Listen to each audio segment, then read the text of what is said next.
Hello everyone. देखिएगा, आज अपन start करने जा रहे हैं केमिकल इक्विलिब्रियम।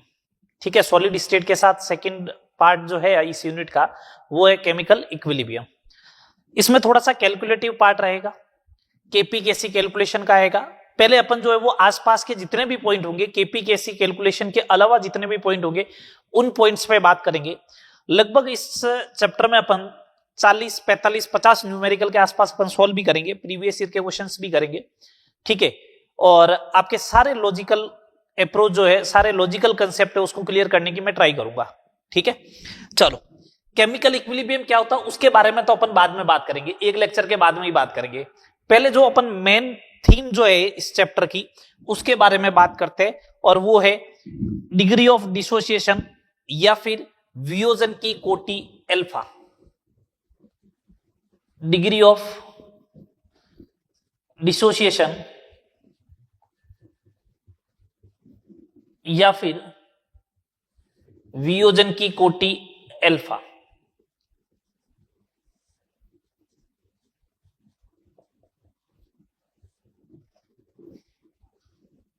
ये लो, बात करते हैं क्या होती है डेफिनेशन, उसके बाद एक एक पॉइंट करके एक्सप्लेन करता जाऊंगा।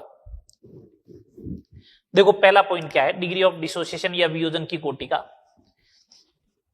क्रियाकारक के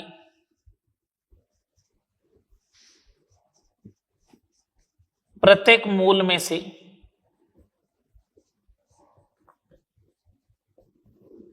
क्रियाकारक के प्रत्येक मूल में से वियोजित होने वाले मूलों की संख्या को, वियोजित होने वाले मूलों की संख्या को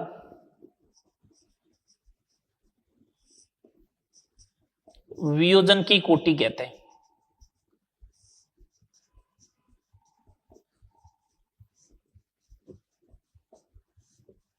क्रियाकारक के प्रत्येक मूल में से, क्रियाकारक के प्रत्येक मूल में से वियोजित होने वाले मूलों की संख्या को अपन क्या बोलेंगे, वियोजन की कोटि अल्फा कहते हैं।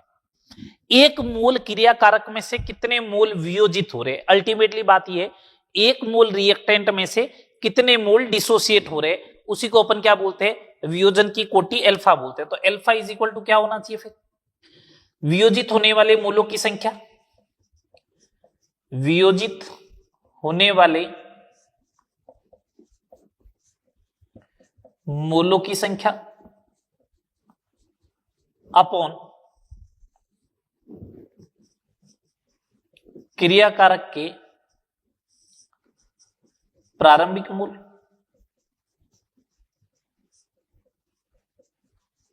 ये हो जाएगा, परसेंटेज में चाहिए तो 100 का मल्टीप्लाई कर देना। सेकंड नंबर बात देखें, अल्फा की जो वैल्यू होती है वो 0 से ज्यादा लेकिन 1 से या 1 के बराबर हो सकती है। 100% वियोजन होगा उस समय अल्फा की वैल्यू 1 हो जाएगी। ठीक है, थर्ड नंबर पॉइंट देखें, समझो,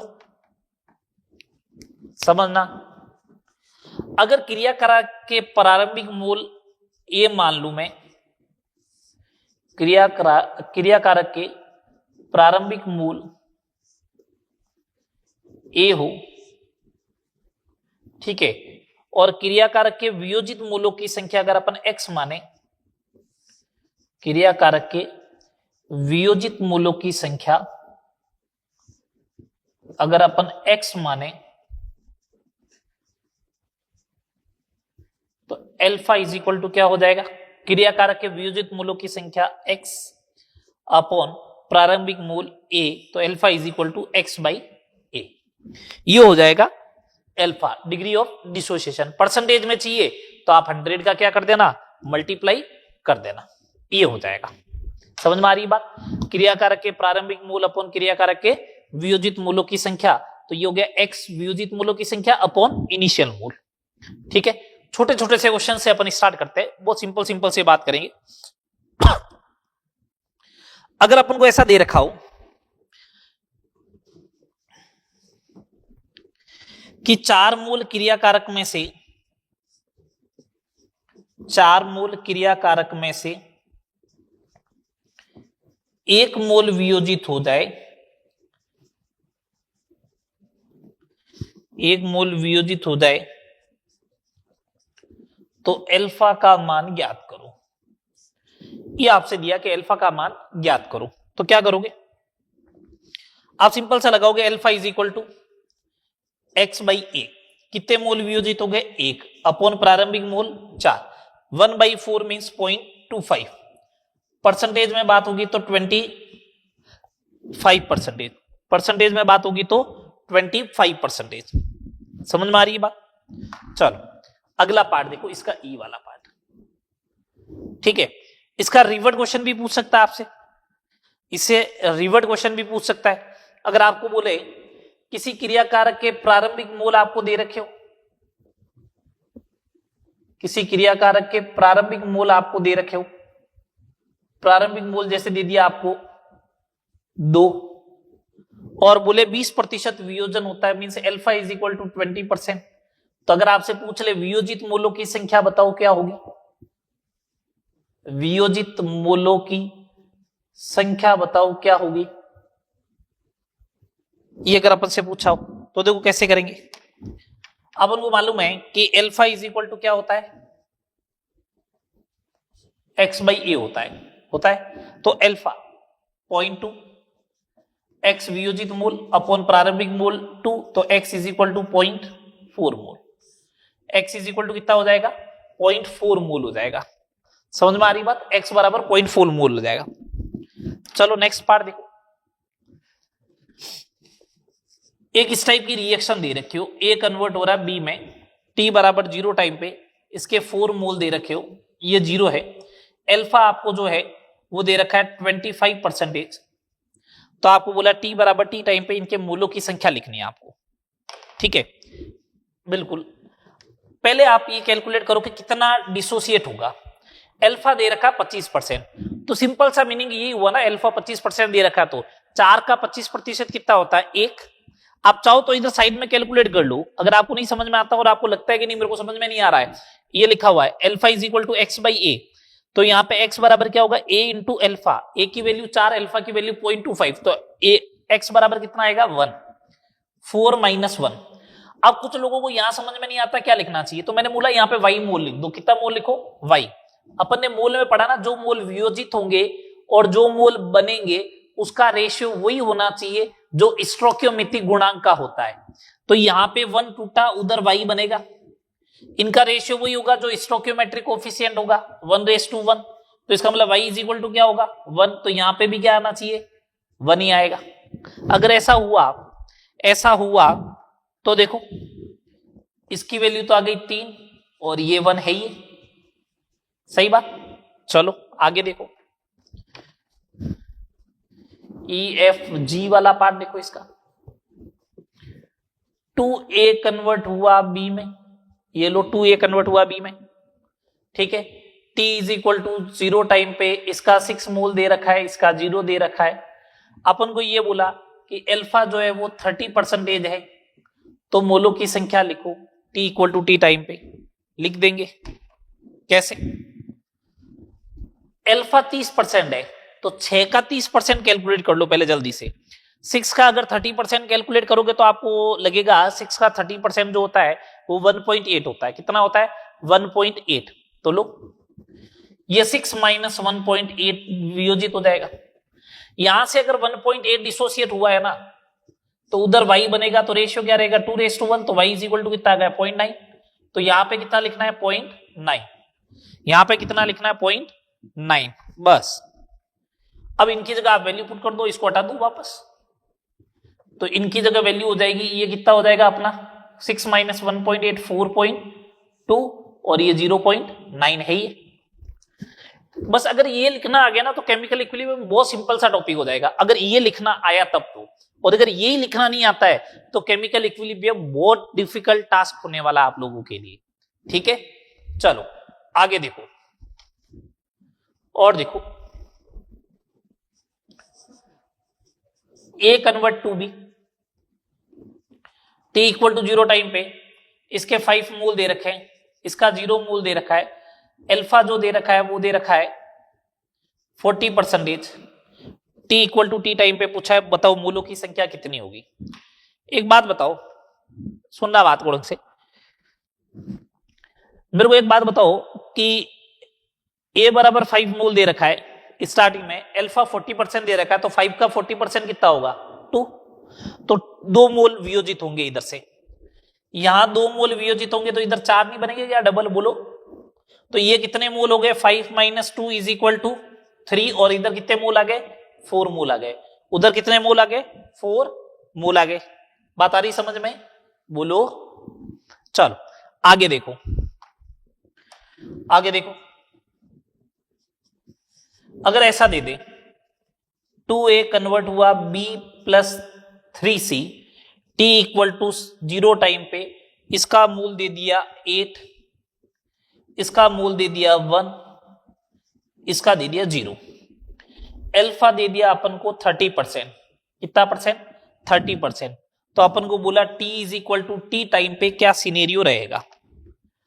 अब सिंपल सी बात, पहले सबसे पहले 8 का 30% याद कर लो, 8 का 30% कितना होता है 2.4, ये तो कैलकुलेट कर लोगे ना, 2.4, बस लिखो 2.4 सबसे पहले, ये आ गया 8 - 2.4, ठीक है, ये 1 मोल पहले का तो था ही था, प्लस 1.2 मोल और बनेगा, क्या सर 1.2 कैसे बना, तो जो अमाउंट डिसोसिएट हुआ 2.4 अपॉन बनेगा y स्टोक्योमेट्री रेशियो 2:1, तो y = 1.2, ये लो, और यहां पे बनेगा 3.6। अगर इस चीज को अपन सॉल्व करें 8 - 2.4 5.6 हो जाएगा, ये 2.2 हो जाएगा, और ये 3.6 तो है ही है, ये तो 3.6 है ही है। आ गई बात समझ में, बोलो। ये सिंपल सा बात हो गई, ठीक है। अब अपन जो है वो इससे रिलेटेड एक क्वेश्चन और देखते हैं पहले, ठीक है, इससे रिलेटेड एक क्वेश्चन और देखते हैं, फिर आगे बात करेंगे अपन।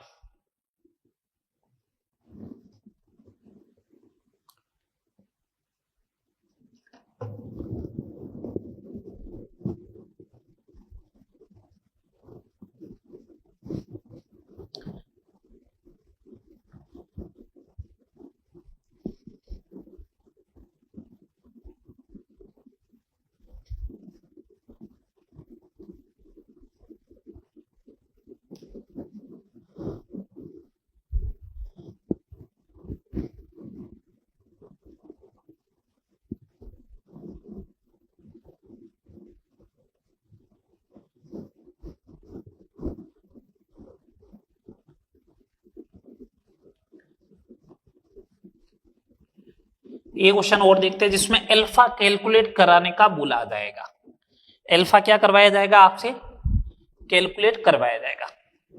चलो करते हैं, बात करते हैं, अल्फा कैलकुलेट करने की बात करते हैं अपन। चलो लिखो नेक्स्ट, एक अच्छी सी प्रॉब्लम देखिए, एक रिएक्शन दे रखी है 2a कन्वर्ट हुआ b + 4c में t = 0 टाइम पे, इसके दे रखे आपको 8 मोल, 6 मोल ले लो, 6 मोल ले लो, इधर दे रखे आपको स्टार्टिंग में 1.5 मोल दे रखा है, और ये 0 दे रखा है, ठीक है। t = t टाइम पे अपन को दे रखा है, अपन को ये दे रखा है, ये 2.4 मोल बनेगा, ये अपन को दे रखा है, तो अपन को बोला कि बताओ अल्फा कितना होगा। अपन से पूछा अल्फा कितना होगा, ठीक है। 3 मेथड से कर सकते हो इस क्वेश्चन को, जो सबसे अपन जो यूज में लेने वाले मेथड है उसके बारे में बात करते हैं। फर्स्ट मेथड, अपन बात करते हैं फर्स्ट मेथड की, ठीक है। देखो क्या है फर्स्ट मेथड, आराम समझना। अल्फा पूछा है, ठीक है, मैंने मान लिया डिग्री ऑफ डिसोसिएशन अगर अल्फा है, स्टार्टिंग मोल कितने हैं 6, तो वियोजित मोलों की संख्या कितनी हो जाएगी x/6, तो x = 6 अल्फा होना चाहिए, तो बस ये लिख दो यहाँ पे 6 माइनस 6 अल्फा। अच्छा यहाँ 6 अल्फा आया तो यहाँ पे कितना आएगा 3 अल्फा प्लस 1.5 तो पहले का ही है, और इधर आ जाएगा 12 अल्फा। सही बात बोलो, ये तो अब आपको लिखना आ गया ना, ये 3 अल्फा इधर कैसा आएगा, ये 12 अल्फा। तो जो इसकी वैल्यू दे रखी है अपन को 3 alpha plus 1.5 is equal to 2.4, इसकी वैल्यू अपने पास है, तो इसको मैंने 2.4 के बराबर कर दिया। तो 3 अल्फा इज इक्वल टू 0.9, तो alpha is equal to 0.3। Percentage में बात करो तो 30%, परसेंटेज में बात करोगे तो कितना प्रतिशत आ जाएगा, 30% आ जाएगा। आगे ही बात समझ में आई है। चलो आगे बात करते हैं। सेकंड मेथड क्या हो सकता है, सेकंड मेथड क्या हो सकता है, यहीं पे लिख लो। सेकंड मेथड कुछ लोग इसको है ना इस मेथड से करेंगे कि ये 6 है माइनस 2x कर दो, जो आगे यहां पे लिख रखा है ना उसी का x लिख के यहां पे लिख देते हैं 2x। तो यहां पे क्या है, मल्टीप्लाई 1 है तो x लिख देंगे, प्लस 1.5 तो था ही, और इधर लिख देंगे 4x। क्या x डिग्री ऑफ डिसोसिएशन है क्या, नहीं है। डिग्री ऑफ डिसोसिएशन वियोजन की कोटि तो अल्फा होती है, वो अल्फा किसके बराबर होगा, वियोजित मोल 2x अपॉन प्रारंभिक मोल 6, तो x/3 होगा अल्फा। तो अल्फा क्या होगा, x/3। आपको x कैलकुलेट नहीं करना है, x/3 कैलकुलेट करना है। मेरे को मालूम है x plus 1.5 is equal to, इसकी वैल्यू दे रखी है 2.4, तो x बराबर 0.9 आ गया, तो अल्फा आएगा x/3, तो ये वापस 0.3 हो गया। देख लो 30% के बराबर आ जाएगा। किसके बराबर आ जाएगा, 30% के बराबर आ जाएगा। बोलो तीसरा मेथड ये हो सकता है, थर्ड मेथड ये हो सकता है, क्या आप इसको ऐसे ही लिखो 6 माइनस x लिख दो, ठीक है। तो यहां पे 1.5 पहले का था, यहां पे x/2 लिखेगा, यहां पे 2x लिखेंगे। सही है ना, ये भी तो यहां पे अगर x माइनस करके लिखा है तो यहां पे फिर x/2 ही आना चाहिए, और इधर 2x। इसकी वैल्यू दे रखी है अपन को 1.5 plus x/2 is equal to 2.4, तो x/2 इज इक्वल टू 0.9, तो x is equal to 1.8। Alpha होगा x/6, तो alpha is equal to 1.8 divide by 6 is equal to 0.3, बोले तो परसेंटेज 30। कितना परसेंटेज आ जाएगा, 30। किसी भी मेथड से करो आंसर सेम आएगा। यहां तक बात समझ में आई, बोलो। चलो आगे बात करते हैं। अगर यहां तक बात तुम्हें समझ में आई है तो आगे बात करते हैं।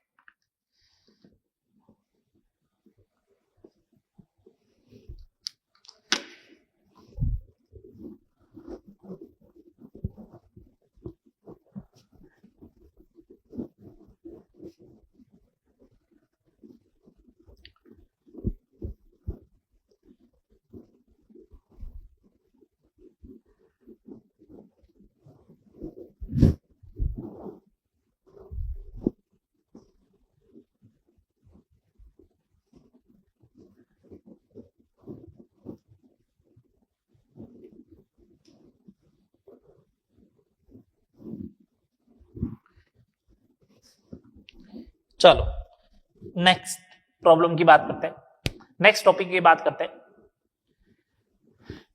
अल्फा एवं वाष्प घनत्व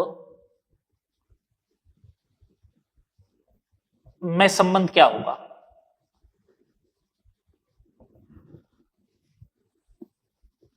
relation between degree of dissociation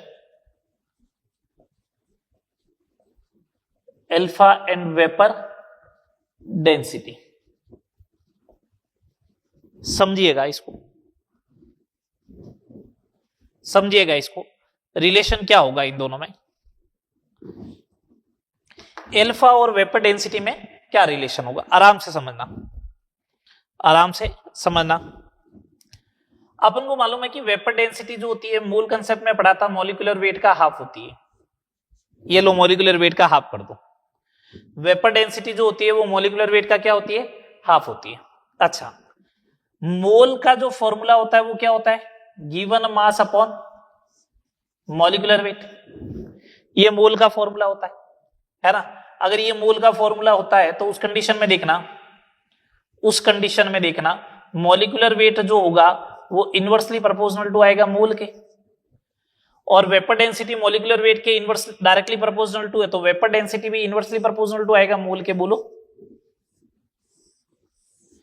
vapour density जो होगा, वेपर डेंसिटी जो होगा वो मोल के क्या होगा, इनवर्सली प्रोपोर्शनल टू होगा। सही बात, बोलो वेपर डेंसिटी जो होगा वो मोल के इनवर्सली प्रोपोर्शनल टू होगा। तो इस कंडीशन में देखना, अगर मैंने एक रिएक्शन लिखी ए एन कन्वर्ट हो रहा है एन ए में, तो टी बराबर 0 टाइम पे इसका 1 मोल है, इसका 0 है। टी बराबर टी टाइम पे ये डिग्री ऑफ डिसोसिएशन अल्फा है, तो 1 माइनस अल्फा ही आएगा। कैसे आया ये अल्फा ही कैसे लिखा, मैंने कहा अल्फा इज इक्वल टू वियोजित मोल अपॉन प्रारंभिक मोल 1 है, तो एक्स बराबर अल्फा ही आएगा। देख लो यहां पे आएगा एन अल्फा। सही बात। अच्छा कैपिटल डी में मान रहा हूं सैद्धांतिक वाष्प घनत्व, सैद्धांतिक मतलब थ्योरेटिकल, सैद्धांतिक वाष्प घनत्व, और स्मॉल डी है प्रायोगिक वाष्प घनत्व, experimental vapour density. Experimental and theoretical है ये दोनों।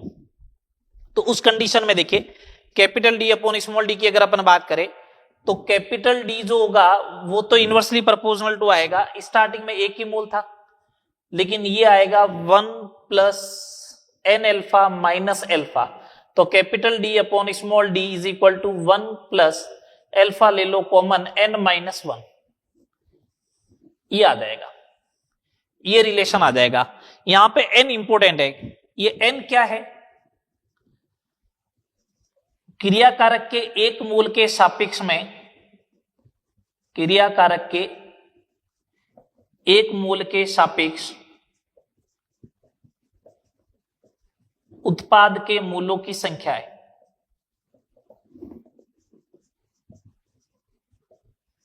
क्रियाकारक के 1 मोल के सापेक्ष उत्पाद के मोलों की संख्या क्या है, एन है। ठीक है, तो देखो अभी यहां पे एन क्रियाकारक के 1 मोल के सापेक्ष उत्पाद के मोलों की संख्या है। जैसे मैं एग्जांपल ले रहा हूं, एग्जांपल से चीजें समझो। अगर अपन ये लेते हैं कि N2O4 है और 2 टाइम्स NO2 में जाता है, तो यहां पे N की वैल्यू क्या होगी, 1 मोल के सापेक्ष यहां पे 2 मोल बन रहे हैं, तो N की वैल्यू क्या हो जाएगी 2। Capital D upon small D is equal to 1 plus alpha, N की value 2 minus 1, capital D upon small D is equal to 1 plus alpha. ठीक है, चलो सेकंड एग्जांपल समझो, सेकंड एग्जांपल और समझो। अगर मैंने एग्जांपल ऐसा लिया कि 2 टाइम्स SO3 गैस जो है वो डिसोसिएट हो रहा है 2 times SO2 gas plus O2 gas के अंदर, तो इसके लिए N जो होगा उत्पाद में 3 मोल बन रहे हैं, लेकिन क्रियाकारक के 2 मोल है, तो 1 मोल के सापेक्ष कितना हो जाएगा 3/2। तो capital D upon small D is equal to 1 plus alpha 3/2 minus 1, capital D upon small D is equal to 1 plus alpha by 2 हो जाएगा। ये लो, ठीक है। एक एग्जांपल और देखो, PCl5 गैस ले लिया अगर आपने, ये कन्वर्ट हो रहा है PCl3 gas plus Cl2 gas में, तो N की वैल्यू कितनी हो जाएगी 2, 1 और 1 2 मोल, क्रियाकारक का 1 मोल है तो डिवाइड बाई 1 ही आएगा। Capital D upon small D is equal to 1 plus alpha 2 minus 1, capital D upon small D is equal to 1 plus alpha हो जाएगा। सही बात, ये इस टाइप से हो जाएंगे। ठीक है बात, चले आगे, आगे करें बात। आगे देखो, अब इससे रिलेटेड अपन क्वेश्चंस देखते हैं। ये जो अभी तक पढ़ा है ना, इससे रिलेटेड अब अपन क्वेश्चंस देखेंगे। एक सिंपल सा क्वेश्चन देखते हैं सबसे पहले अपन, एक सिंपल सा क्वेश्चन की बात करता हूं। अगर आपको ऐसा दे दे, पहला क्वेश्चन कि capital D upon small D is equal to 1 plus alpha N minus 1 किसके लिए, किस रिएक्शन के लिए या किसके लिए वैलिड है, अगर ऐसा दे दे तो देखो, और फर्स्ट ऑप्शन ऐसा दे रखा हो AN, दो रिएक्टेंट की साइड में सबके 1 मोल ही दे रखे हैं,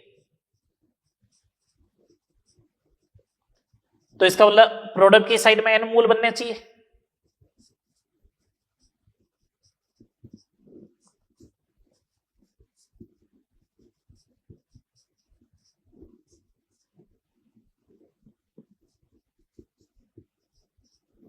ये इस टाइप का दे रखा हो।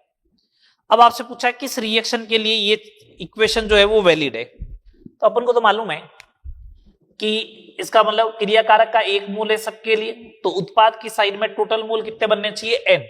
यहाँ पे n/2 प्लस n/3, अगर n/2 प्लस n/3 की बात करें तो यहाँ पे बनेगा 5n/6 उत्पाद की साइड में, n तो नहीं है, ये बन जाएगा डेढ़ और आधा 2 मीन्स 2n नहीं बैठेगा, 3n/4 प्लस n/4 n हो जाएगा, इधर 2n हो जाएगा, तो उत्पाद की साइड में n मोल किसके लिए आया, C के लिए, तो अपना आंसर क्या हो जाएगा, C, third option is correct. समझ में आई बात, बोलो। ये इस टाइप से क्वेश्चन है। आगे देखो,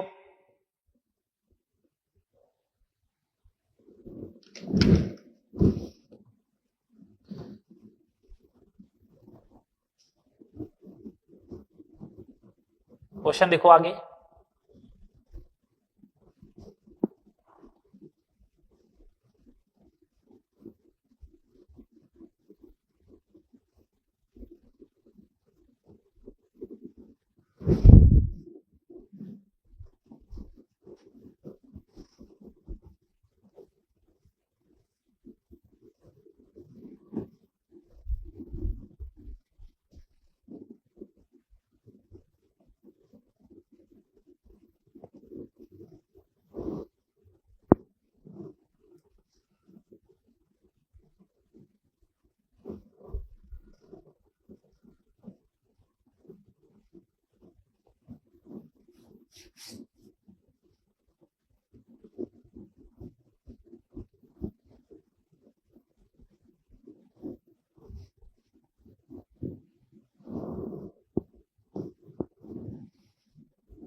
चलिए आगे देखते हैं।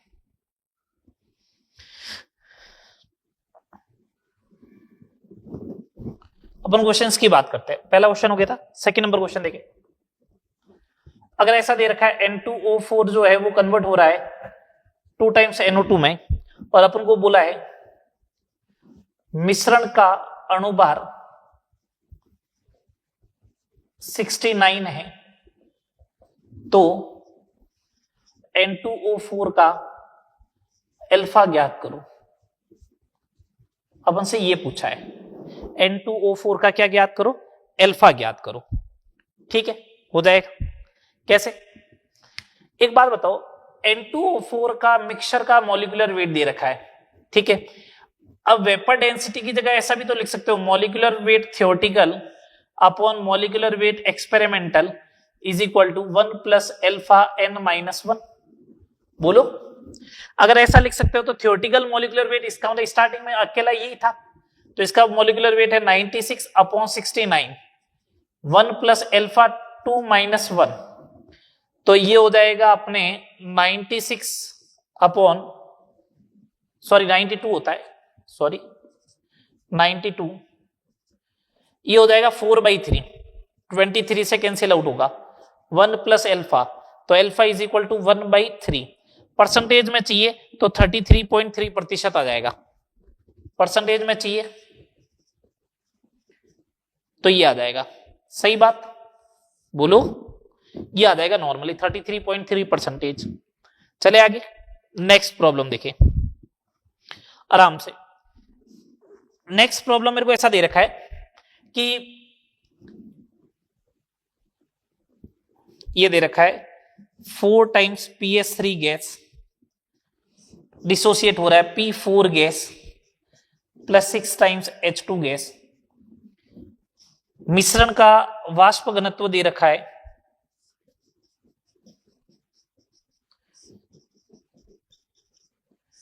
मिश्रण का वाष्प घनत्व दे रखा है 12 है, तो PS3 का अल्फा ज्ञात करो। ये अपन से पूछा है, PS3 का क्या कैलकुलेट करना है अपन को, अल्फा कैलकुलेट करना, ये पूछा जा रहा है। ठीक है, अपन को मालूम है कि प्रोडक्ट की साइड में कितने मोल बन रहे हैं, 1 और 6 7 मोल बन रहे हैं, 4 के करस्पॉन्डिंग 7 बन रहे हैं, तो इसका मतलब n की वैल्यू कितनी होगी, n is equal to 7/4, n is equal to 7/4 हो जाएगा। सही बात। तो देखो, अच्छा मॉलिक्यूलर वेट इसका इनिशियल में कितना है 34, अगर इसका 34 है तो capital D is equal to 34 divide by 2 is equal to 17, तो capital D upon small d is equal to 1 plus alpha n 7/4 minus 1, तो ये हो गया 17 डिवाइड बाई 12 1 प्लस एल्फा, ये हो गया 3/4, तो ये हो जाएगा 5/12 is equal to 3 alpha by 4, ये हो जाएगा alpha is equal to 5/9। Percentage में चाहिए तो ये आ जाएगा अपने पास 55.5%। बोलो, ये आ जाएगा अल्फा इज इक्वल टू 55.5%। कोई डाउट नहीं? चले नेक्स्ट प्रॉब्लम देखें। मेरे को नेक्स्ट प्रॉब्लम में ऐसा दे रखा है,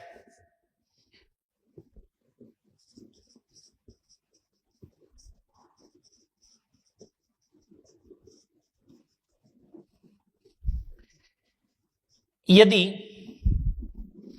27 डिग्री सेल्सियस एंड 1 atm दाब पर मिश्रण, गैसीय मिश्रण का घनत्व 2.5 ग्राम पर लीटर है, तो SO3 का अल्फा ज्ञात करो। ये अपन से पूछा जा रहा है, ये अपन से पूछा जा रहा है। ठीक है, हो जाएगा कैलकुलेट। समझना बात को, कैसे कैलकुलेट होगा। जो ये आपको घनत्व दे रखा, ना कि वाष्प घनत्व दे रखा है, इसका मतलब आपको मॉलिक्यूलर वेट कैलकुलेट करना पड़ेगा। गैस स्टेट में अपन को मालूम है कि आइडियल गैस के लिए पीवी इक्वल टू एनआरटी होता है। ये पी, इसको लिखा mass upon molecular weight M RT, तो ये हो जाएगा PM is equal to mass upon volume into RT. Mass by volume होता है डेंसिटी, तो D is equal to PM by RT. ये लो, ये दे रखा अपन को, डेंसिटी कितनी दे रखी है 2.5 gram per litre, pressure 1 atm, molecular weight calculate हो जाएगा एक्सपेरिमेंटल वाला। R की value 1/12, temperature 300, M is equal to 62.5। ये मॉलिक्यूलर वेट मिक्सचर का है, मींस एक्सपेरिमेंटल चीज है। ठीक है, लगाओ small d upon sorry capital M molecular weight theoretical upon molecular weight experimental is equal to 1 plus alpha, n की वैल्यू 3/2 माइनस 1, 1/2 हो जाएगा। थियोरेटिकल कितना है बताओ तो 80 upon 62.5 is equal to 1 plus alpha by 2, ये हो जाएगा 17.5, 62.5 is equal to alpha by 2, alpha is equal to 35 upon 62.5, ये हो जाएगा 0.56। अगर इसे सोल्व करते हो तो परसेंटेज में अल्फा चाहिए तो 56% हो जाएगा, परसेंटेज में अल्फा चाहिए तो 56% आ जाएगा। समझ रहे हो बात?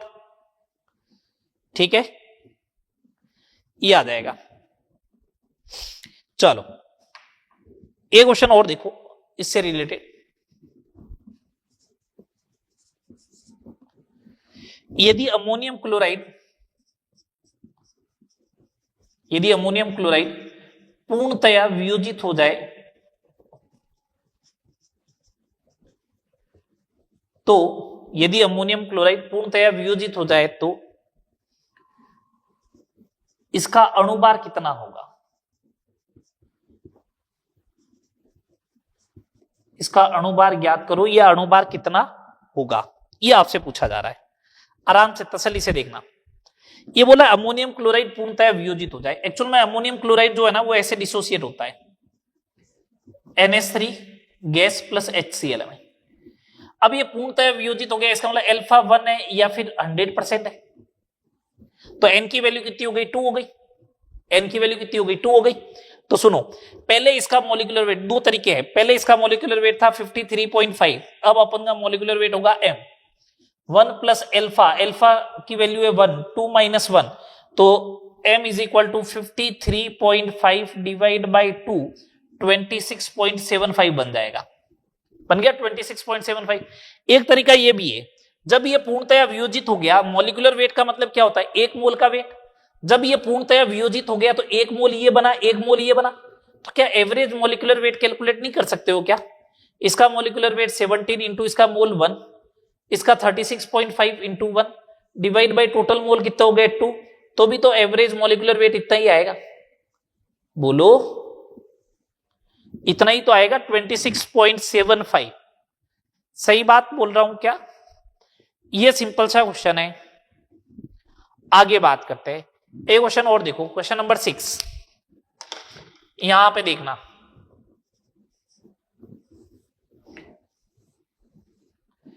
मेरे को ऐसा बोला कि N2O4 कन्वर्ट हो रहा है 2 टाइम्स NO2 में, इसके लिए आपने अल्फा और capital D upon small D में ग्राफ ड्रॉ किया, तो वो ग्राफ ऐसा आया, इस पॉइंट के कोऑर्डिनेट a,0 है, इस पॉइंट के कोऑर्डिनेट a,0 है, तो बोला a का मान कितना होगा।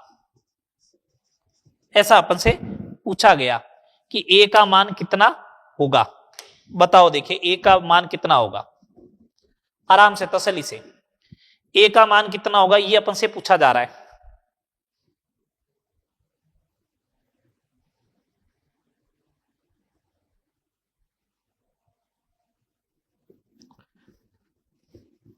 a का मान कितना है ये अपन से पूछा जा रहा है। तो सुनो, इसको y और इसको x ये बनाओ, ये रहा इसके लिए रिलेशन। N2O4 के लिए आता है capital D upon small d is equal to 1 plus alpha, तो alpha is equal to capital D upon small d minus 1। अच्छा एक बात बताओ, ये x एक्सिस है, x एक्सिस पे y की वैल्यू होती है 0, जब एल्फा 0 होगा तो capital D upon small d की वैल्यू क्या होगी 1, तो इसका मतलब इस वाले पॉइंट के कोऑर्डिनेट क्या होने चाहिए 1,0 अपने अकॉर्डिंग, और इसने दे रखे a,0, तो इसका मतलब a की वैल्यू क्या होगी, बोलो a की वैल्यू कितनी हो जाएगी 1 हो जाएगी, a का मान कितना होगा 1 होगा। ठीक है, ये लो a इज इक्वल टू 1 आ जाएगा। ये हो गए अपने सारे क्वेश्चन किससे रिलेटेड, वेपर डेंसिटी और अल्फा में रिलेशन से रिलेटेड। ठीक है, चलो आगे बात करते हैं, आगे बात करते हैं।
नेक्स्ट हेडिंग लगाओ reversible irreversible reaction. Next heading लगाए reversible and irreversible reaction. Next heading लगाओ रिवर्सिबल इरिवर्सिबल रिएक्शन, उत्क्रमणीय रिवर्सिबल एंड इरिवर्सिबल रिएक्शन, उत्क्रमणीय एवं अनुत्क्रमणीय अभिक्रिया।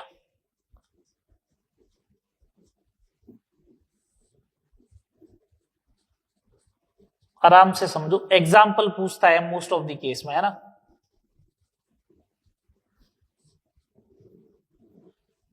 दो 6 क्वेश्चन तो मैंने अभी करवाए। मैं आपको कह रहा हूं कि इस चैप्टर में लगभग 50 क्वेश्चन मैं करवा दूंगा। 6 क्वेश्चन तो जो क्वेश्चन लिखे हुए थे, एग्जाम्पल देखो, डिग्री ऑफ डिसोसिएशन कैलकुलेट करवाने के 5-6 एग्जाम्पल उसके करवाए थे। ऐसे देखे तो 10-12 क्वेश्चन हो गए। ठीक है, बहुत सारे क्वेश्चंस की बात करेंगे आराम से, जिससे पूरा चैप्टर ही क्लियर हो जाए आपका। चलो रिवर्सिबल एंड रिवर्सिबल रिएक्शन है क्या? रिवर्सिबल रिएक्शन उसको बोलते हैं जो दोनों डायरेक्शन में क्या करे, प्रोसीड करे। जो दोनों डायरेक्शन में प्रोसीड करे ऐसी रिएक्शन को अपन क्या बोलते हैं? रिवर्सिबल रिएक्शन बोलते हैं। तो ऐसी अभिक्रिया जो दोनों दिशाओं में गतिशील होती है, ऐसी अभिक्रिया जो दोनों दिशाओं में गतिशील होती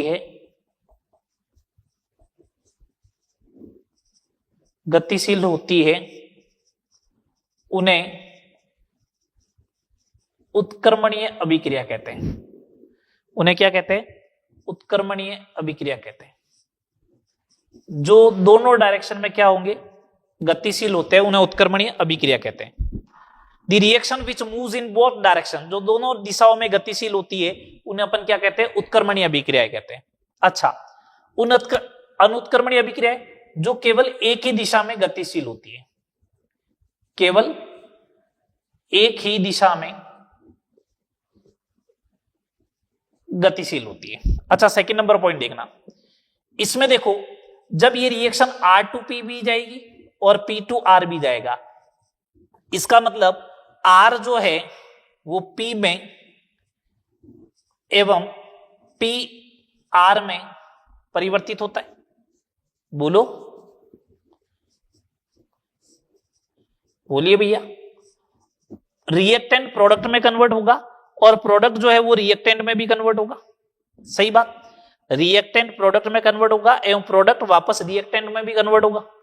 हाँ, इधर रिएक्शन केवल R टू P ही जाएगी, इसका मतलब R P में परिवर्तित होता है, बस R जो है वो P में परिवर्तित होता है, बस ये बात रहेगी। P वापस R में परिवर्तित नहीं होगा। अच्छा, थर्ड नंबर पॉइंट, ये अभिक्रियाएं जो है कौन सी? उत्क्रमणीय अभिक्रियाएं। इनको डबल एरो के थ्रू शो करते हैं और इनको एक सिंपल एरो के थ्रू शो करेंगे। इनको डबल एरो के थ्रू और इनको एक सिंपल एरो के थ्रू शो करेंगे। बात आ रही समझ में? फोर्थ नंबर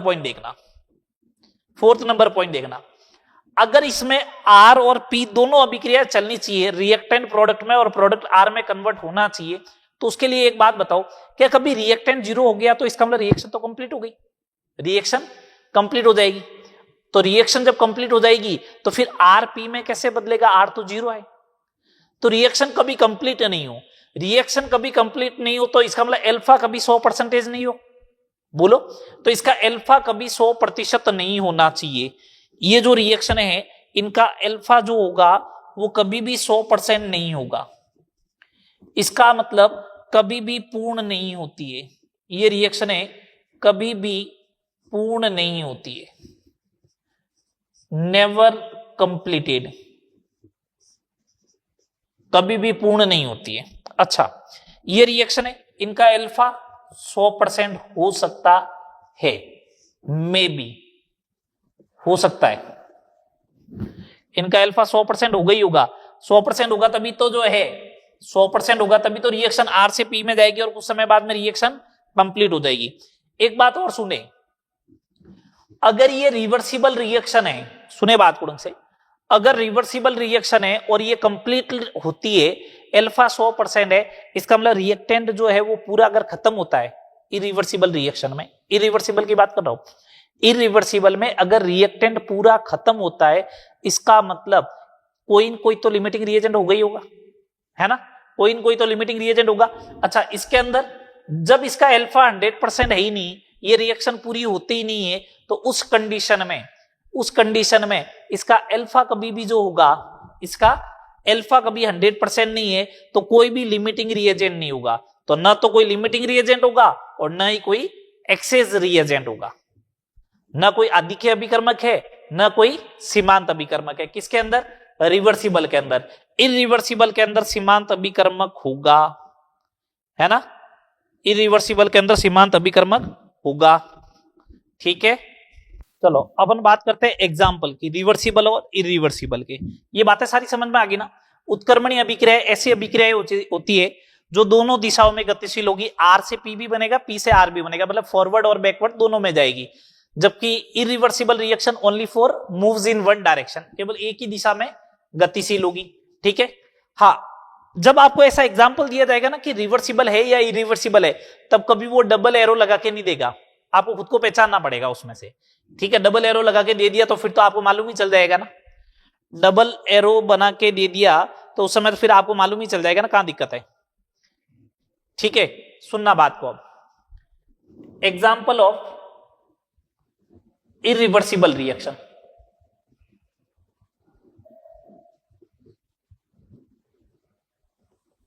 इरिवर्सिबल रिएक्शन के एग्जाम्पल देख लो कि इरिवर्सिबल के एग्जाम्पल कौन से होंगे।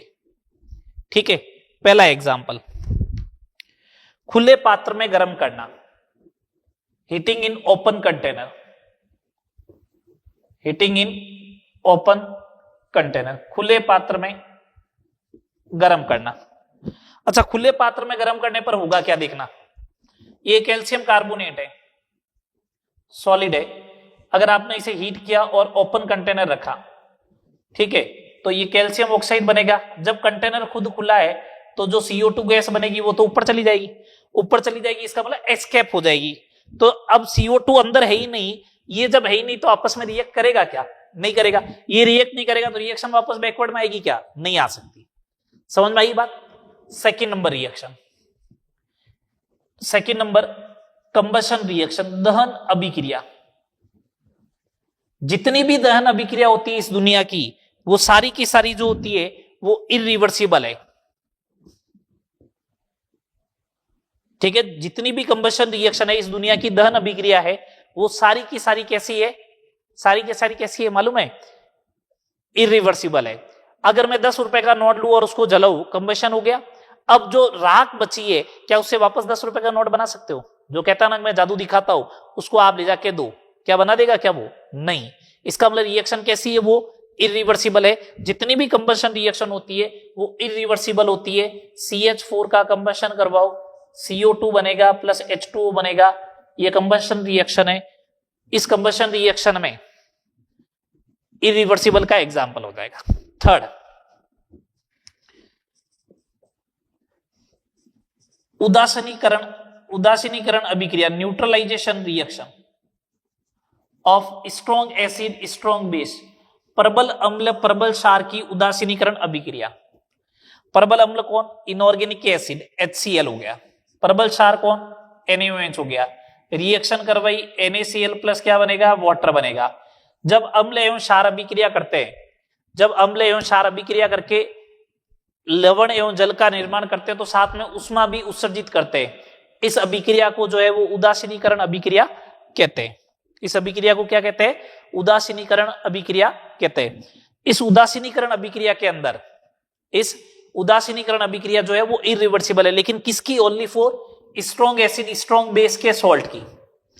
क्योंकि ये जो सॉल्ट बना ना, स्ट्रॉन्ग एसिड स्ट्रॉन्ग बेस से बना है, इसका वापस हाइड्रोलाइसिस नहीं होगा। ये आयोनिक इक्विलिब्रियम में भी पढ़ाएंगे कि ये NaCl जो है वो स्ट्रॉन्ग एसिड स्ट्रॉन्ग बेस का सॉल्ट है, तो इसका वापस हाइड्रोलाइसिस नहीं होगा, इसका हाइड्रोलाइसिस नहीं होगा। समझ में आ रही है बात? चले आगे। फोर्थ नंबर, अवक्षेपण अभिक्रिया। जितनी भी अवक्षेपण अभिक्रिया होती है, प्रेसिपिटेट रिएक्शन होती है,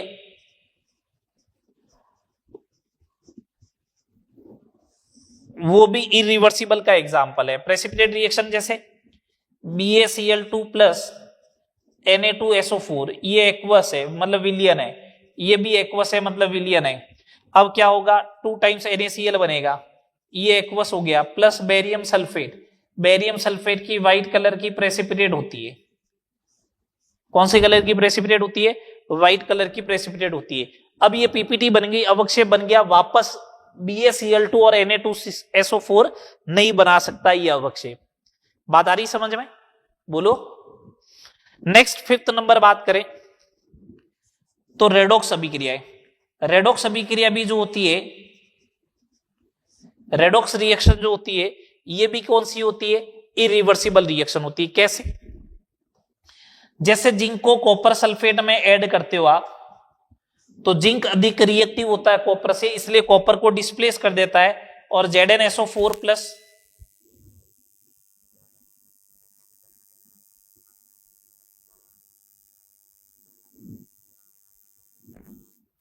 जिंक जो है वो ज्यादा रिएक्टिव है, इसलिए कॉपर सल्फेट के सॉल्यूशन में से कॉपर को रिप्लेस कर देगा, लेकिन कॉपर वापस ZnSO4 के सॉल्यूशन में से जिंक को रिप्लेस नहीं कर पाएगा। ये पांच एग्जाम्पल जो है वो इरिवर्सिबल रिएक्शंस के एग्जाम्पल है। ठीक है, ये पांच एग्जाम्पल इरिवर्सिबल के हैं। तो रिवर्सिबल के कौन से होंगे, आओ देखो। ये पांच इरिवर्सिबल के एग्जाम्पल है, पांच टाइप की रिएक्शंस है ये बेसिकली। तो next example of reversible reaction, reversible के कौन से होंगे, आओ समझो। पहला, heating in close container, heating in close container. अगर आप क्लोज कंटेनर में हीटिंग करते हो, यही रिएक्शन वापस ले लो और क्लोज कंटेनर में ले लिया, तो ये जो CO2 गैस होगी वो एस्केप नहीं होगी, कंटेनर से बाहर नहीं जाएगी। तो CO2 गैस वापस रिएक्ट करके और क्या बना लेगा, कैल्शियम कार्बोनेट बना लेगा। सेकंड नंबर, न्यूट्रलाइजेशन, उदासीनीकरण अभिक्रिया किसकी, एक्सेप्ट अपवाद, स्ट्रॉन्ग एसिड स्ट्रॉन्ग बेस नहीं होना चाहिए। उसके अलावा कुछ भी ले लो, जैसे आपने लिया CH3COH वीक एसिड ले लिया प्लस NaOH ले लिया, करवा दो आराम से, न्यूट्रलाइजेशन है, रिएक्शन रिवर्सिबल है।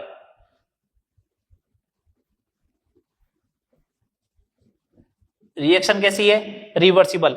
वो जो सॉल्ट बनाया ना CH3CONA, इसका हाइड्रोलाइसिस होगा, आप इसका हाइड्रोलाइसिस पढ़ते भी हो। थर्ड नंबर रिएक्शन, यदि सभी स्पीसीज की भौतिक अवस्थाएं समान हो, यदि सभी स्पीसीज की भौतिक अवस्थाएं समान हो, रिएक्टेंट प्रोडक्ट सबकी अगर फिजिकल स्टेट भौतिक अवस्थाएं समान हो, तो रिएक्शन जो होगी वो रिवर्सिबल होगी। जैसे CH3COH लिक्विड है प्लस C2H5OH लिक्विड है, कन्वर्ट हुआ CH3COOC2H5 लिक्विड है प्लस H2O, एस्टरिफिकेशन रिएक्शन है। ये देख लो, ये रिएक्शन कैसी होगी, रिवर्सिबल होगी। ठीक है, N2 गैस ले लो, सबकी भौतिक अवस्थाएं पहले वाले में लिक्विड थी, इस वाले में सबकी गैस है, तो 2 टाइम्स अमोनिया गैस बनेगा। ये भी रिएक्शन कैसी होगी, ये भी रिएक्शन जो होगी वो कैसी होगी, रिवर्सिबल हो जाएगी। ये भी रिएक्शन कैसी हो जाएगी, रिवर्सिबल हो जाएगी। आ रही बात समझ में। ये अपना बेसिक इंट्रोडक्शन वाला पार्ट था, इंट्रोडक्शन था केमिकल इक्विलिब्रियम का, जिसमें मैंने आपको ये सिखाया कि डिग्री ऑफ डिसोसिएशन क्या होती है। सेकंड नंबर मैंने आपको ये सिखाया कि डिग्री ऑफ डिसोसिएशन और वेपर डेंसिटी में क्या रिलेशन होता है, और थर्ड नंबर मैंने आपको सिखाया कि रिवर्सिबल और इरिवर्सिबल रिएक्शंस क्या होती है। ठीक है बात, बोलो यहां तक करना है। नेक्स्ट क्लास में अपन इससे आगे बात करेंगे, इक्विलिब्रियम होता क्या है, टाइप क्या होती है, फिर लॉ ऑफ मास एक्शन की बात करेंगे, फिर केपी कैसी इक्विलिब्रियम की कंडीशन आएगी, फिर कैरेक्टरिस्टिक्स पढ़ेंगे, ये सारी बातें करेंगे। ठीक है, चलो यहां तक करना, नेक्स्ट क्लास में आगे बात करेंगे।